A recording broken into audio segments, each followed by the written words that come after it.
Baik, perkenalkan nama saya Fitriani dengan NIM J1A125134 dari kelas C dan program studi Ilmu Kesehatan Masyarakat.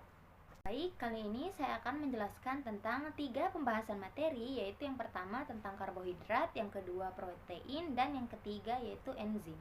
Baik, pada pembahasan yang pertama yaitu tentang karbohidrat. Karbohidrat merupakan sumber energi utama dalam tubuh manusia. Karbohidrat terdiri dari 3, yaitu monosakarida, oligosakarida, dan polisakarida. Karbohidrat juga memiliki peran vital dalam metabolisme, penyimpanan energi, dan fungsi sel. Oke, yang pertama yaitu monosakarida. Monosakarida adalah karbohidrat yang paling sederhana dengan ciri yang pertama tidak dapat dipecah menjadi molekul yang lebih kecil. Contohnya yaitu seperti glukosa, fruktosa, dan galaktosa.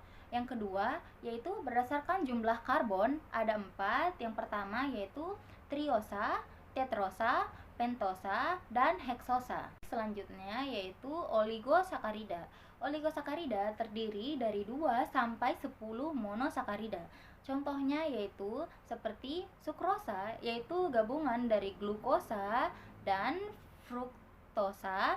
Yang kedua yaitu laktosa, gabungan dari glukosa dan galaktosa, dan yang terakhir maltosa, yaitu gabungan dari glukosa dan glukosa dan diikat oleh ikatan glikosidik. Ketiga yaitu polisakarida. Polisakarida merupakan rantai panjang dari monosakarida. Contohnya yang pertama yaitu pati. Pati sebagai cadangan energi tanaman, yang kedua glikogen sebagai cadangan energi hewan, dan selulosa sebagai penyusun dinding sel tumbuhan.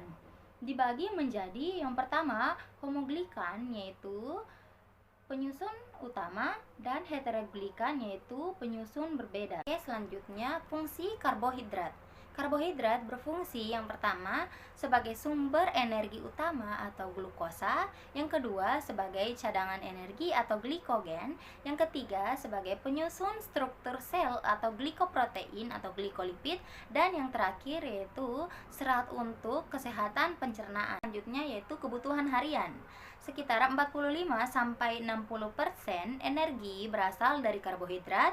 Yang kedua, satu karbohidrat menghasilkan 4 kilokalori, dan yang terakhir yaitu perhitungan energi menggunakan rumus Harris-Benedict untuk kebutuhan basal.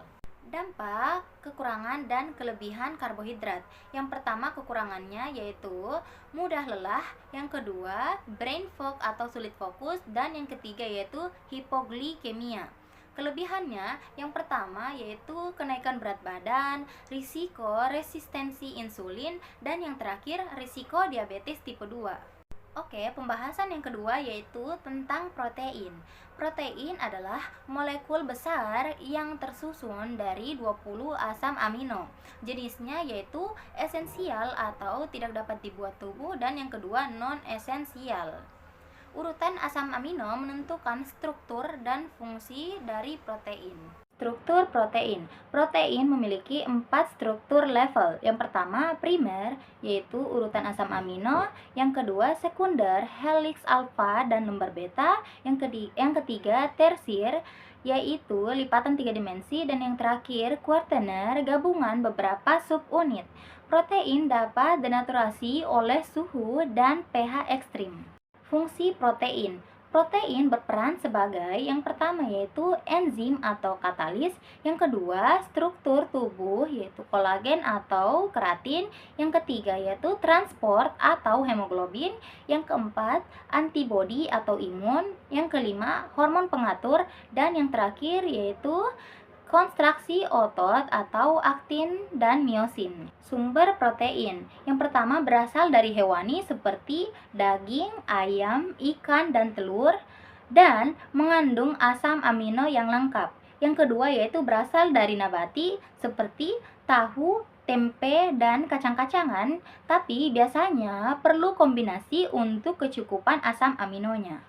Kelebihan dan kekurangan protein. Kekurangan protein yaitu yang pertama seperti anemia, rambut rontok, massa otot yang menurun, dan imunitas yang melemah. Kelebihannya yaitu yang pertama beban ginjal yang meningkat, meningkatnya kadar asam urat, dan yang terakhir yaitu berat badan naik jika berlebih. Pembahasan yang terakhir yaitu tentang enzim. Enzim adalah protein yang mempercepat reaksi kimia. Enzim tidak habis dipakai tetapi hanya digunakan kembali dan sangat spesifik terhadap substrat. Cara kerja dan faktor yang mempengaruhi enzim. Ada dua model kerja enzim, yaitu yang pertama menurut teori Lock and Key, yaitu situs aktif, cocok, sempurna, dan yang kedua yaitu indicate fit. Enzim harus menyesuaikan bentuk saat substrat masuk. Faktor yang mempengaruhi enzim yaitu yang pertama suhu, pH, konsentrasi substrat, konsentrasi enzim, dan inhibitor. Contoh enzim dan fungsinya. Yang pertama yaitu amilase berfungsi untuk memecah pati, yang kedua laktase berfungsi untuk memecah laktosa, yang ketiga lipase berfungsi untuk memecah lemak, yang keempat yaitu pepsin berfungsi untuk memecah protein di lambung, yang kelima yaitu katalase berfungsi untuk memecah H2O2, dan yang terakhir yaitu DNA polimerase yaitu sebagai replikasi dari DNA. Selanjutnya yaitu klasifikasi enzim. Yang pertama, oksidoredutase yaitu reaksi oksidasi reduksi. Yang kedua, transferase yaitu memindahkan gugus kimia. Yang ketiga, hidrolase yaitu memecah dengan air. Yang keempat, liase memutus tanpa air ataupun oksidasi.